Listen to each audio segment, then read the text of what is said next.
Hello, everybody. Old Buck Dave back again with who am I with? Mr. Yeah, to make it two old bucks, that'd be old Buck Dell. The Old Buck Dale, episode 151 of the Two Old Bucks. Good to be back again. I have an apology to make, apology of sorts. Last week, you might have noticed that my audio was kind of muffled, and unfortunately, it's going to be that way for a few more weeks as I left all my good stuff at home by accident. So Well, we are two old bucks, Dave, and you forget stuff. need not make too many excuses for forgetful things. So. Like consider the source. Yeah. Yeah. But we'll get along. We'll get along. But hey, look, talking about last week, our repeat performance with Frank Young. Boy, we got a lot of great feedback on that, and Frank had an admission here. He says he sent me a note. He said, "Hey guys, as I listened to the podcast, I realized I got the date of Marcos's overthrow wrong. It was 1986, not 85. So how many of you out there caught that? I'm guessing not too many. Well, Frank is a very, very interesting fellow. I mean, he's just you easily can sit around and enjoy having coffee with him. So it was a pleasure talking to him. Feedback. People loved his description of the Foreign Service and kind of the thankless job that it can be sometimes. And people are saying, bring back Frank, bring him back again. We want to hear more from Frank. So we'll pummel him to do that.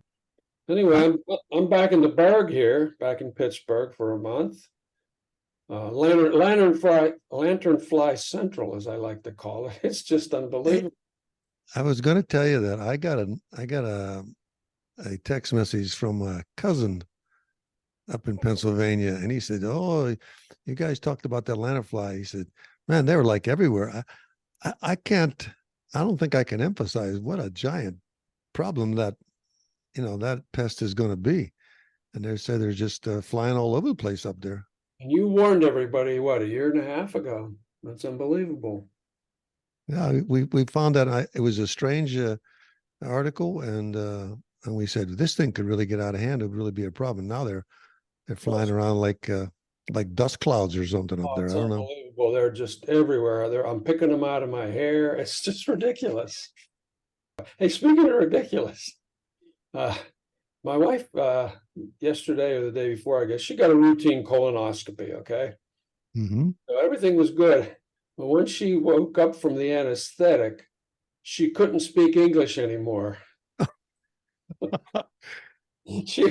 She was speaking Lithuanian to the nurses. That's her original language. That's her first language.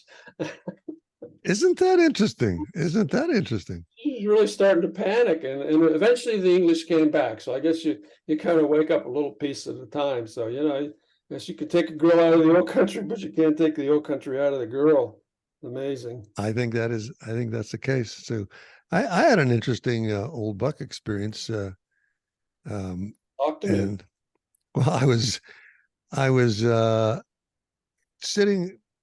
I made a concerted effort to sit down and collect the pills that I need to take. I got myself in a comfortable position, and I got the bottles lined up, and I was going to put these pills in that little plastic container, which is so cleverly made with the marking of the days on it. And I started laughing to myself how procedure that is. I'm putting each pill in for the day, make sure I'm doing this. And I'm laughing. I'm thinking, man, is this a classic old thing? I don't even know how I got to this stage. It's amazing. But I'm organizing my pills, and I was telling this to another old buck, and he said, "Well, that's a good first step." And I said, "What do you mean?" He says, "Now sometimes you have to take them out and put them someplace where you can find them to remind yourself to take them." And we started laughing about that. So all you old bucks out there, I think I've arrived. You've arrived. You be there. Hey, listen, let's talk about our guest. I have something to say about that. Yeah, our guest today is Toogee Sielsch. Now, Toogee was brought to our attention by Bridie Thielen Heidel, who a two-time guest here on the Bucks, and she was just kind of brought up in casual conversation how she had to call Toogee after a bear turned down her garage door, metal garage door. So I said, oh man, we talked about that. We said we have to meet this guy, and fortunately, he's graciously appeared to be on our show. Let me give you a little bio of him. Toogee Sielsch is a 40-year resident of South Lake Tahoe. Over the last 20 years, Toogee has endeavored to learn as much as he can about the local urbanized black bear population and has become a go-to boots-on-the-ground resource to a number of local agencies and property owners, helping them with human/bear conflict issues. Toogee has participated in hundreds of active bear calls, evictions, aversions. He also has over 1,000 hours of training in rehabbing rescued black bears. Toogee's been featured in a BBC wildlife documentary, an NPR podcast, and has been interviewed by and provided visual content to numerous news organizations on a number of different platforms dozens of times. Toogee was also a field guide fixer for a National Geographic photographer working on a story about urbanized wildlife in the U.S. published in the July 2022 issue of National Geographic. So given all this, we're quite tickled that he had agreed to be on with us. So Toogee, welcome to Two Old Bucks. Well, thanks for having me. I'm excited about this. Yeah, this is going to be a fun one, I think. Listen, so how does one become a bear expert? Well, I like to remind people that I'm not a wildlife biologist, but like I said, about 20 years ago, as you said in my bio, we were out camping when my youngest son was about a year and a half old, and a bear came through the campground. And I had heard all these things. Oh, you're supposed to get big and get loud and do this and that. And I did that and walked that bear right out of the campground. I went, whoa, that was really interesting. And it just sparked something in my imagination that went, man, I want to learn everything I can about these animals, right? About these beings that move, that share the environment with us here in the Tahoe Basin. So I just kind of, as I saw more, I would teach myself about them and learn more and more. And it just kind of snowballed. And I did that for about, 8-9 years. And then I had been getting pretty comfortable and learn a bit about him. And a friend called me and goes, hey, do you think you can get a bear out from under a house? And I went, yeah, no problem. Of course. Which means climbing under the house and finding the bear in this situation. Some crawl spaces you could look under and you can see the whole crawl space. But this one had a lot of different pony walls, and I had to move through the building. And, you're going through 18 inches of crawl space, doing the army crawl, looking for that bear. And it was the first time I did it. So all I had with me was a flashlight. And as I'm walking or crawling through this tight space, I came to a pony wall that's about, 16, 17 inches high. And I went and stuck my head up over the pony wall to look on the other side of it. And at the same time, another face came up. Face to face with about a 250-pound bear. And so I kind of waved my flashlight off and said, get back down there. And I kind of got out of the way. And when I was out of the way, I kind of yelled, and it immediately bolted past me and came flying out from under the house. And wow, that was pretty easy. Huh. Interesting. Toogee, was that your first experience at this? At crawling under a house? Yeah, it was. I had on numerous occasions gotten bears off dumpsters or trash receptacles, or out of a neighborhood and chased them back out to more a wildland environment, more of a green zone area out of the middle of the neighborhoods. But that was the first time I had gone under a house. And once some people heard about that, I started getting calls. You became a very popular guy. Yeah. And since that time, like I said in my bio, I've done this hundreds of times, and not every time do you have to get under the house with a bear, but many times you do. I've had some pretty close experiences. I've never physically touched a bear or had a bear touch me under the house, but it's a tight space, and you have to be so focused on what you're doing in that situation. And what people probably don't really realize is when I put myself in that situation, I have to become the baddest alpha male bear in town. And I got to sell that to the bear. Right. And so you can't show any fear. You can't, and, I've trained myself to where I'm in those situations. My heart rate doesn't raise. I don't, freak out or anything. I just deal with what's happening because every situation is completely different. Right. And you're dealing with a wild animal that can react differently than you expect it to at times. So, I mean, I've had some close ones where I've been inches away face to face with some bears, but, I've always, nothing bad has ever happened. I haven't been killed once. Hey, Toogee, do you dress a certain way? Do you wear like a dark clothes, or do you wear bright clothes or something? No, I mean, generally, if I'm going to our house, I want to have long pants on because, my knees take a beating going across the dirt or the rocks or whatever's underneath the house. So preferably I'm in long sleeve shirt and long pants. But as far as coloring and any of that, no, I don't really pay any attention to that. That's not an issue. And we're talking about urbanized black bears. They're used to being around people, right? They're human habituated. They've been conditioned to human food sources, and they've become habituated to being around humans. So they're a bit of a different thing than a wildland bear.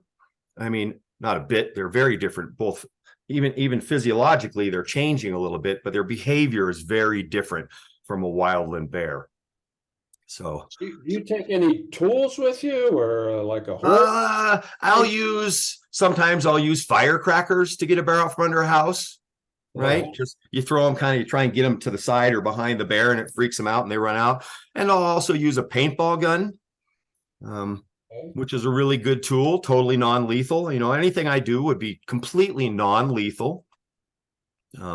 Helping the property owner who's asked me to come on their property and do this. And I provide this service completely for free to my community. I want to be just a resource for my community to help them live and coexist better with, wildlife, and specifically the bears that we live around.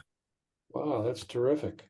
So Toogee, these bears that are in a dumpster or something like that, you're not trying to capture them in any way and relocate them. You just want them to move away from this particular environment, or and do you try to then tell them how to secure that environment or something so they don't come back? It looks like they'll be back the next night. Exactly. I mean, in a perfect world, like with dumpsters, and dumpsters are the biggest issue here in town as far as providing bears and other wildlife easy access to human food sources or trash, basically 52 weeks a year. And it's mostly apartment complexes and some businesses as well.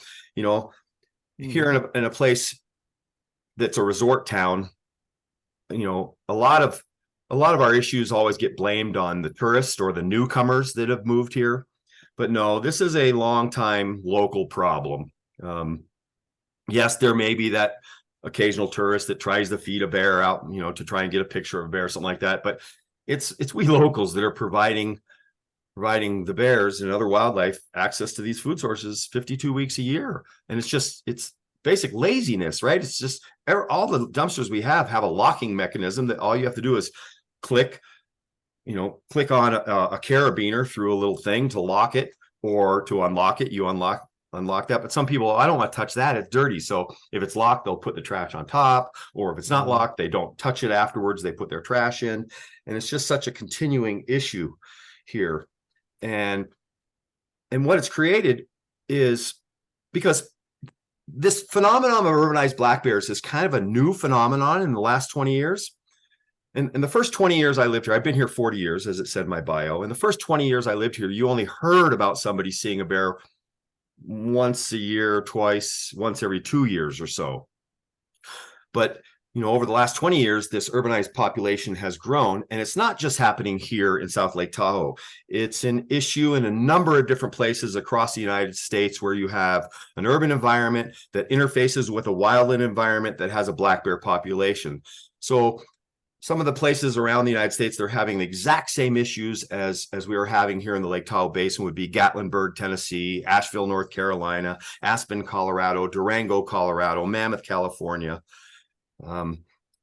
Well, But do you actually capture any of these bears and relocate well, them to the I've mountains? rescued a number of cubs that were in distress, either injured or in distress, or they're orphaned at too young of an age to survive on their own. Working through a local wildlife rehab facility. As far as relocating and trapping bears like that, that would only fall under the purview of the California Department of Fish and Wildlife or the Nevada Department of Wildlife. Because those agencies are actually tasked with managing this species. So generally, more of the stuff that I do would be just basic aversion, getting out from under people's houses or off their properties. And also what I'll do for my communities, I have a number of non-lethal electric bear mats, which is the exact same technology of livestock fencing, just a different application. And I lend these mats out for free of charge to my community members for at least 2 weeks at a time. Let's say bear broke into your window. You're going to need 2 weeks to get that window fixed. You got a board on it right now. Bear scored some food. It's going to come back most probably, because when they have success, they remember that and they'll come back to that same spot. So we put the mat out for them. And that is an excellent deterrent, because once the bear touches that, it's a non-lethal shock. It's about the same as if you grabbed your spark plug wire while your car was running. It would just give you that little jolt, all voltage, no amperage. Are bears smart, Toogee? Well, black bears are extremely intelligent. They have an intelligence level almost that of the great apes. So when they have success at something, or they have a painful experience, they can remember those experiences. As a matter of fact, if I deal with specific bears on a number of occasions continually, they get to know me. They know what I look like, and they know the sound of my voice. And matter of fact, the other day I got a bear out from under a house by simply yelling at it. I was laying down in the crawl space. The bear was to the back of the crawl space of the house, and I just yelled at it. Come on, bear, get out of there. Come on, bear, come on, bear. And it moved a bit, and I kept yelling, and I stayed in that space until it came close enough that I knew, all right, it wants to get out and come past me. So I got out of the way, and it just ran out. I love those ones. They're nice and easy. I don't have to get dirty climbing under the house. And So how big is your service here? You say you provide this service free. I mean, you're talking about Lake Tahoe Basin, or? Well, I pretty much stick to the south shore of the Lake Tahoe Basin, to my community. Plenty of bears. What's that? Plenty of bears there then. Yeah. Oh, yeah. Well, here in the Lake Tahoe Basin, and specifically the south shore of Lake Tahoe, we probably have the highest black bear population density on the planet. Whoa. And to put that into perspective, when somebody thinks about Yosemite, Yosemite's known for black bears. They have more black bears than anywhere. No, not really. Oh, really? Yosemite encompasses about 750,000 acres in the park, and their estimated black bear population is about 500. Here in the Lake Tahoe Basin, we have about 180,000 acres of land, and our estimated black bear population is about 400 to 500. So in other words, in Yosemite, they average one bear for every 2.3 square miles. Here in the Lake Tahoe Basin, and specifically South Lake Tahoe, the south shore of Lake Tahoe, we average 2 to 3 bears per square mile. And that's an extremely unnaturally high population density. So prior to Western expansion of the white man's Western expansion, the black bear population, even with the Washoe, the Washoe tribe living here in and around the Lake Tahoe Basin, the black bear population density at that time would be about 50 to 100, a natural, black bear population that's living off of completely natural black bear foods in a wildland environment. There's such a thing as called a carrying capacity, right? Right. Because so there's only going to be so many of those animals in that one spot. But with the introduction of them learning to become accustomed to our food sources, a couple behavioral changes happen really quickly in that situation. One being that a black bear foraging for natural black bear food sources in a wildland environment in the summer would spend 6 to 10 hours a day foraging for food, let's say, and their food sources are spring, summer grasses. That accounts for about 80% of their natural diet. bug larvae in fallen timber, dead timber. There's beetle larvae and ant larvae that they can get to. They love yellow jacket larvae, so they'll dig up yellow jacket nest, ground nest to get to that larva. And then they eat, different types of berries. Now here in the High Sierra, we don't have lots of raspberries or thimbleberries. We have some, not many, but we do have quite a bit of rose hips, right? Mountain roses, and they make rose hips, like the rose hips you hear about, rose hip tea.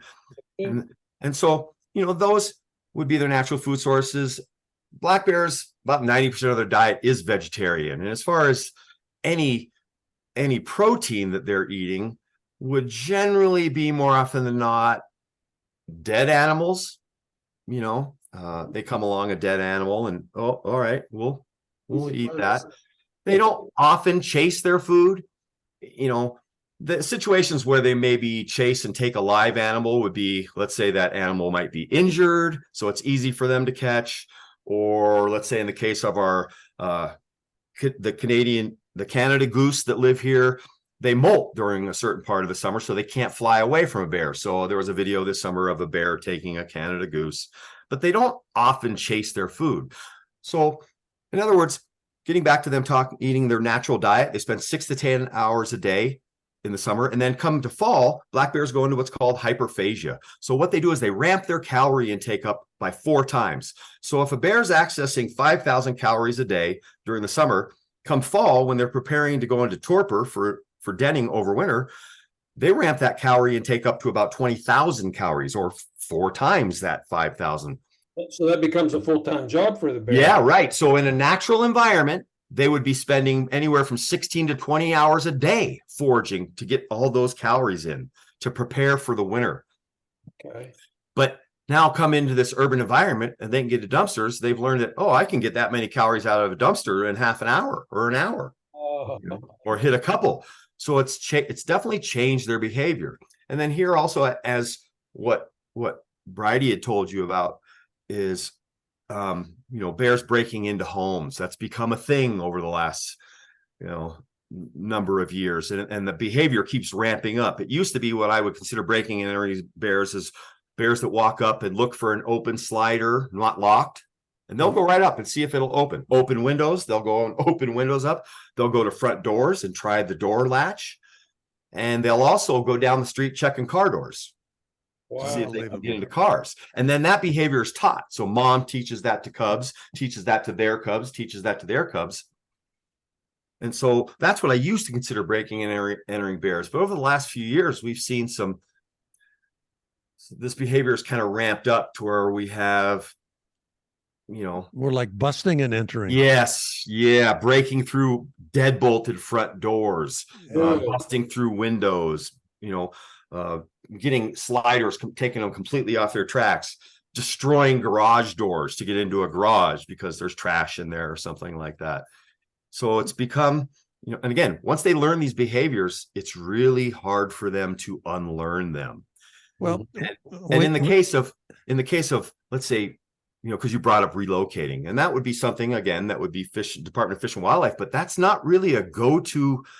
It's become not so much of a go-to option anymore because it just doesn't work. What happens when you translocate a bear is generally that bear is going to try and come back, because you have to kind of try and keep them in their own genetic range because of disease transmission and all the things like that. You can't take a bear and plop it 400 miles away, because that's a completely different population of bears. They may have different diseases, or they've never experienced a disease that this bear might bring in. So there's all these factors, right? So they generally put them within their own genetic range, which means they're about 60, 70 miles away from where they were captured. And they either come right back to Tahoe, or they die trying. Getting hit by cars, crossing highways, things like that. But so they do it every once in a while, but it just doesn't work. And especially with an urbanized bear that's really become so conditioned to finding human food and that ease, that when they're taken into a wild environment, they've kind of forgotten how to naturally forage for food anymore. Okay. Yeah. And that becomes an issue. So hey Toogee, we got started on this subject. We ran across what we thought was Hank the Tank. Henrietta. Yeah, we found out it was Henrietta the Tank. You were involved in that, were you? Well, I had dealt with that bear a number of times. And so at the time, that was last winter, the winter of 21, 22. And there had been a number of break-ins, pretty brash, bold break-ins, busting through front doors. And some of these break-ins, there was people in the house when it happened, which is really a heightened level of behavior, right? Because black bears has a sense of smell 7 times better than a bloodhound. So, I mean, they know if there's people present in a building or not, but they've become so comfortable they don't worry too much about it.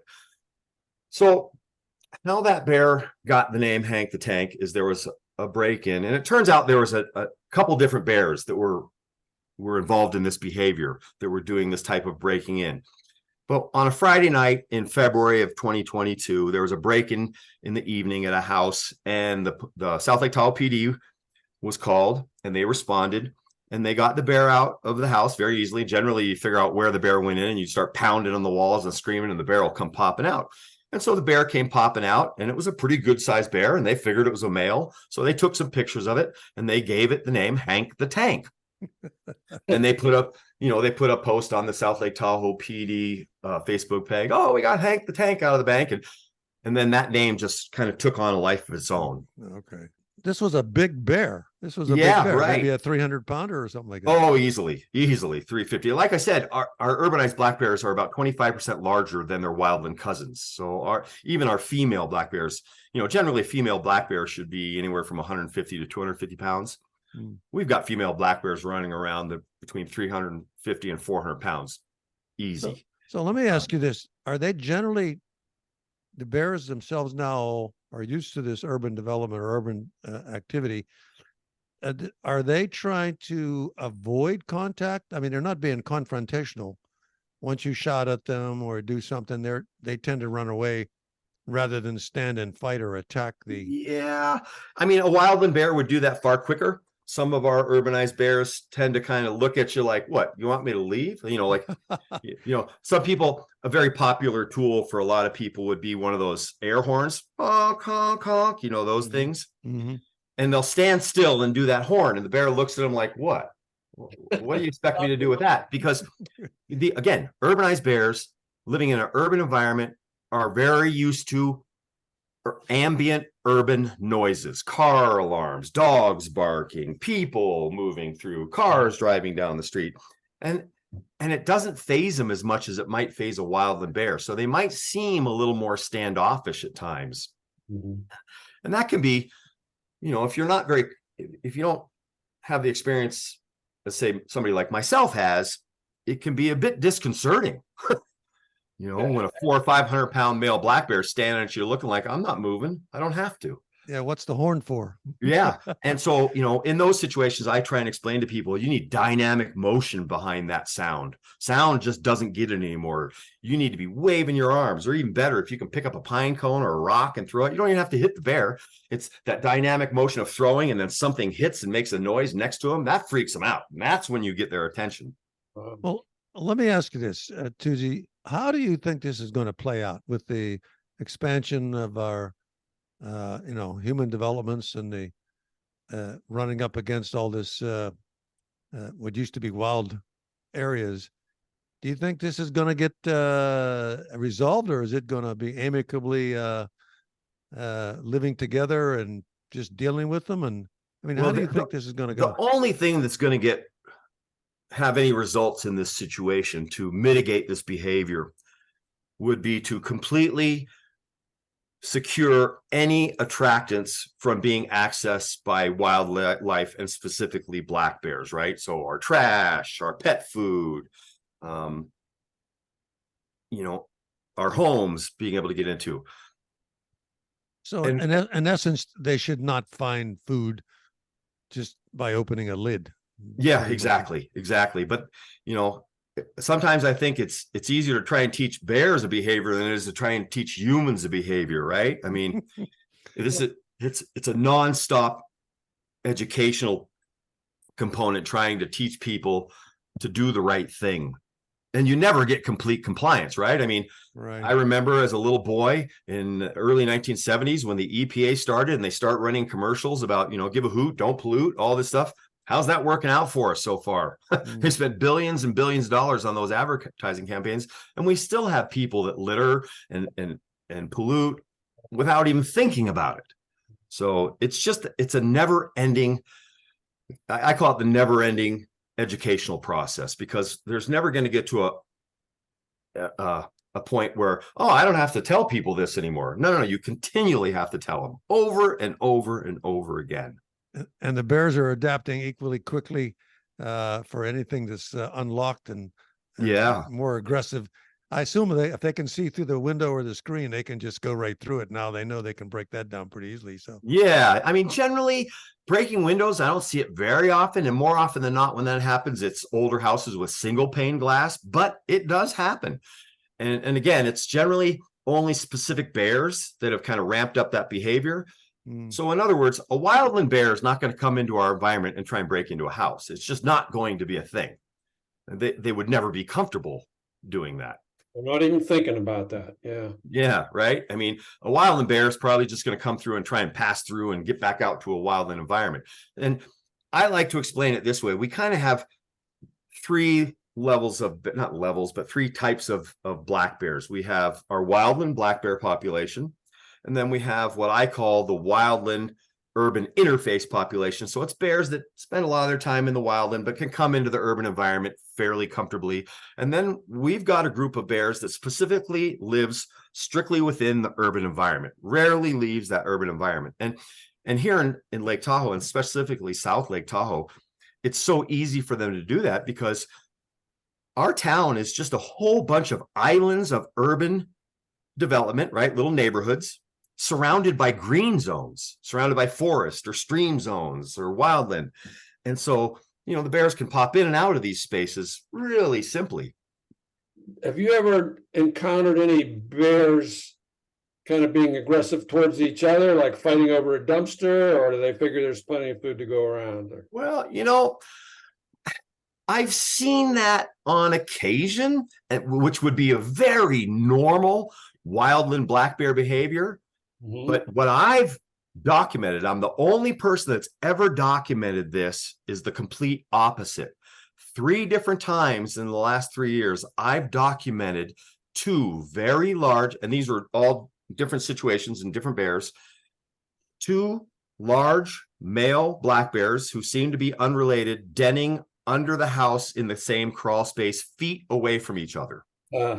That would be unheard of in a wildland environment. They would never tolerate being so close. I even have captured videos in some places where I have my cameras around town in some of the green zones of male bears moving through the environment together and hanging out together. Again, shouldn't happen. Shouldn't happen, yeah. But why is it happening? Well, it's happening because there's so much food sources available, they don't need to compete for foraging range anymore. And also because this population density is so high, there's no competition for mating females. So these male bears don't have to run each other off that much anymore. Every once in a while, you'll see some bears get into a little issue, mom and a cub and a male, end up in the same space. You might see some sparks fly, but more often than not, they're comfortable with being around each other, which is totally unheard of.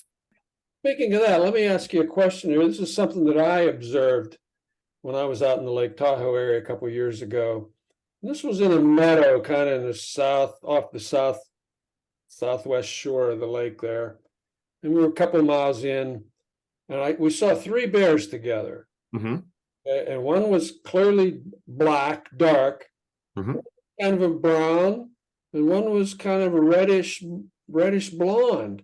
Yeah. But these were all black bears, I guess. Yes, we only have Ursus americanus, common name, black bear, American black bear, here in California and Nevada. But the majority of our black bears are more brown in color. Back east, you have a lot more black colored black bears. But out here in the West, our black bears tend to run a range from blonde to jet black, and with all the brown shades in between, brown and reddish brown shades in between. Okay. And Well, That's what I saw. Yeah, there were three distinct shades. But Yeah. And sometimes you'll see, oh, there's a brown colored female black bear, and she's got 2 or 3 cubs with her. 2 of the cubs are brown and one's jet black. Well, female black bears tend to be players, and they'll mate with numerous males because, you know, as far as males being involved in the family process, the only thing they are involved with is mating. They have absolutely nothing to do with that family afterwards. They wouldn't know their own cubs if they saw them, right? It's kind of a hit and run situation. So a female black bear, or a sow, as they would be called, will mate with a number of different males. And so she could actually have eggs that are fertilized by different males. And black bears have a really interesting reproduction deal going on, because when they mate, they'll have their eggs fertilized, but those eggs don't drop in and implant into the ovaries so they mate in May and June and maybe early July, but those eggs, they don't drop into her ovaries until late October. And why that is because her body will tell her how many cubs she can have by virtue of environmental conditions, i.e., how much food and water do they have access to, right? If a sow is coming into the late fall and she lives out, let's say, the Pine Nut Mountains east of Lake Tahoe here, where there's not as much natural food sources around, not as much water around, she may self-abort some or all of those eggs. So a wildland black bear would generally only give birth to 1, maybe 2 cubs, where our urbanized black bears are regularly giving birth to 3 cubs every 2 years. wow. Hey, Toogee, Dave, you know, I'm taking a couple things away from this conversation. Is first of all, it's a fascinating educational story about bears. A lot of stuff I didn't know, and it sounds like there's a urban classification. Maybe they'll get their own their own classification As a subspecies. yeah, as a subspecies.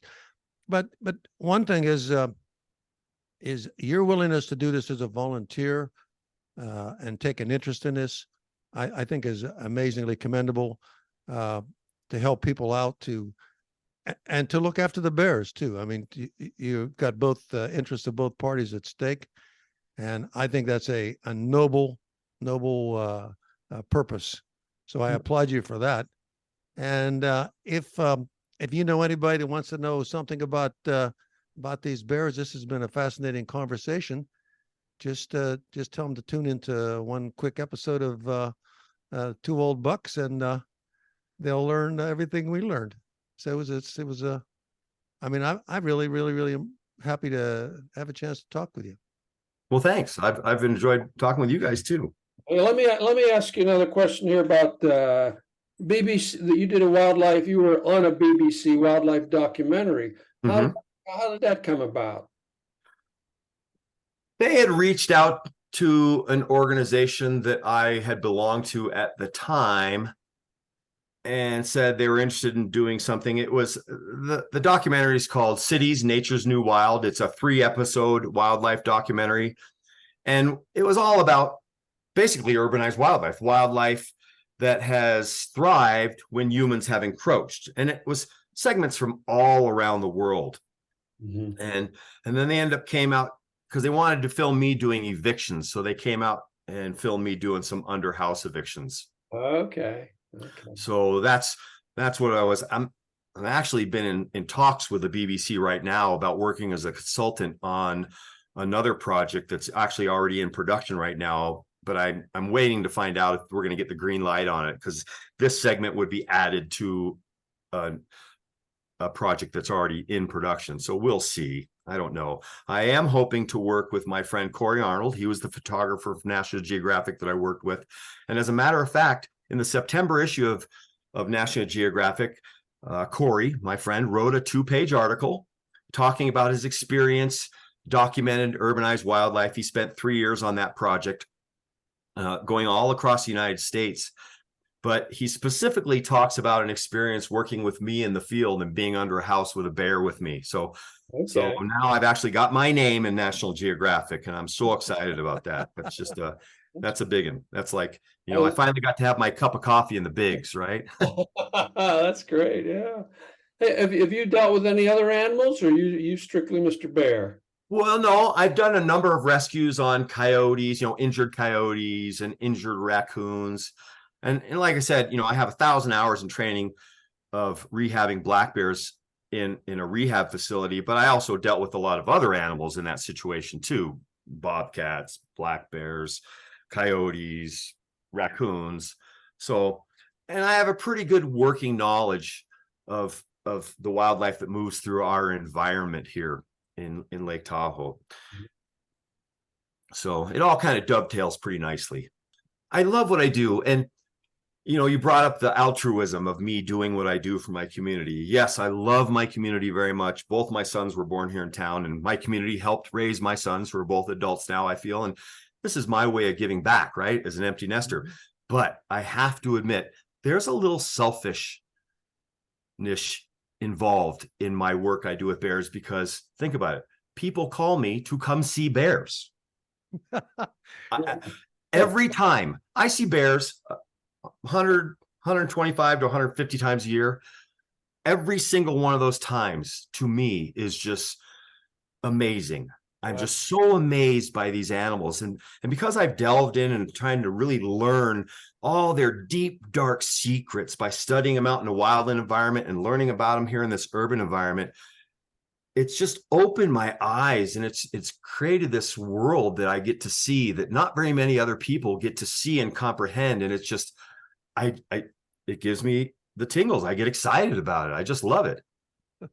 Well, it's clear that you're enthusiastic about what you're doing here. This is this has been a great chat. Well, you do have a day job then. Yes, and it dovetails very nicely with this, because I'm basically paid to walk all the stream zones here on the South Shore. I'm the senior vector technician for El Dorado County. So basically my job is mosquito abatement, yellow jacket abatement, plague surveillance, West Nile virus surveillance, and hantavirus and tick-borne relapsing fever surveillance. So although I'm not a biologist, the work I do is the work of a field biologist, technically. How about that for a side gig, huh, Dave? I like it. I like it too. Yeah, believe it or not, in my job, I've handled more critters with active Yersinia pestis, that's plague, than anybody else you probably know. Well, I don't know anybody else who's handled people with the plague. Yeah, I have more boots on the ground experience in the longest running plague surveillance study and treatment in mitigating plague transmission from sylvatic species to humans than just about anybody else in the state of California at this point. Holy cow. That is fascinating. Isn't that interesting, Dave? Yeah. Whoever listens to the two old bucks this time, they'll probably be calling you, ask you not about bears. I mean, all that other stuff is quite interesting too. So everybody thought the plague was gone in the Middle Ages, but apparently not. No, we had a case here. We had a local human case a couple of years ago that we dealt with. And I work with the state on those situations, with the biologists from the California Department of Public Health, all the guys that have the PhDs behind their names. And I work very closely with them and have a great working relationship with them, which to me is really exciting, because I have nothing more than a high school degree. I graduated from Lahaina High School on Lahaina, Maui in 1978. And that's the only educational degree I have. Yet I work shoulder to shoulder with PhDs, and they name me in presentations and studies that they do as a co-author. So it's pretty cool stuff. Yeah, wow. That's really amazing. And you have a Lahaina connection as well. Boy, Yes. I wasn't born there, but I was raised in Hawaii. And as a matter of fact, I moved in my early 20s. I moved from Maui to here in Lake Tahoe in the early 80s. Well, listen, speaking of moving, I think we're ready to move on here. I just want to thank you, as Dale has, for just a fascinating discussion here. I learned a ton about bears. I'm going to post a link to your bearwise.org. I know that's a website. Yeah, Bearwise is amazing. They're amazing. It's a one-stop shop for finding all the tools you need to coexist with bears. So again, thank you, Toogee. I finally got it wrong. It's Toogee. I finally said it wrong. So thanks very much, Toogee. We enjoyed this tremendously, and I hope our listeners. I know our listeners are going to enjoy this. So Great. Well, thank you so much for allowing me to be here. I've really had a good time. Thanks, Toogee. So, yeah. All right, then. This is Old Buck Dell saying, thanks, folks, for listening. It's a great one. Talk to you next time. Buck Dave saying the same thing. Take care, folks. Bye-bye.